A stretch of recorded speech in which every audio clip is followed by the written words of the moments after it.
சத்துரு நமக்கு விரோதமாக இந்த உலகத்துல எக்கச்சக்கமான சத்துருக்கள் இருக்கிறாங்க.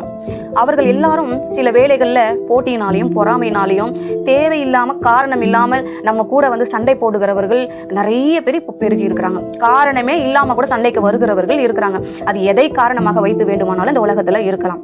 ஆனா பாருங்க, ஒரு எக்ஸாம்பிள் நான் உங்களுக்கு சொல்றேன். இப்போ ஸ்தேவான் எடுத்துக்கொள்ளுங்க. ஸ்தேவான் வந்து கல்லெறியப்பட்டு கொல்லப்பட்டான். அவன் தேவனுடைய பிள்ளை. அது மட்டும் தான் நமக்கு இப்ப முக்கியம். அவன் கிறிஸ்துவன், தேவனுக்காக ஊழியம் செய்தவன்.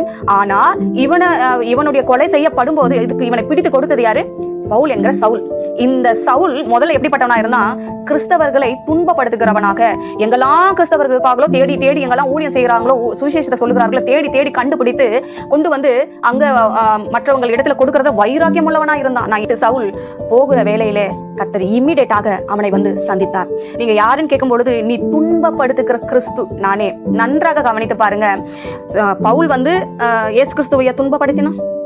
இல்ல, அவருடைய பிள்ளைகளை துன்பப்படுத்தினான். மரணத்துக்கு ஒப்பு கொடுத்தான், பிடித்து கொடுத்தான்.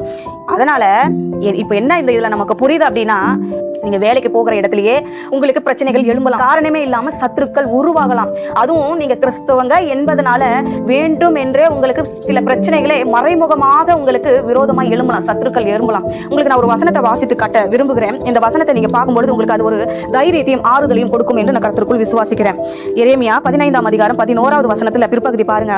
தீங்கின் காலத்திலும் நெருக்கத்தின் காலத்திலும் உனக்காக நான் சத்துருவுக்கு எதிர்பட்டு உனக்கு சகாயம் செய்வேன். இந்த வசனம் அப்படியே இந்த பவுல் விஷயத்துல பொருந்தது. ஸ்தேவானாதான் அவன் துன்பப்படுத்தினான். ஆனா ஆண்டவர் என்ன பண்ணாரு? நீ என்ன துன்பப்படுத்தின? நீ என்ன எதுக்கு துன்பப்படுத்துகிற? நீ துன்பப்படுத்துகிற கிறிஸ்து நானே என்று சொல்லி ஆண்டவர் வந்து என்ன பண்ணாரு?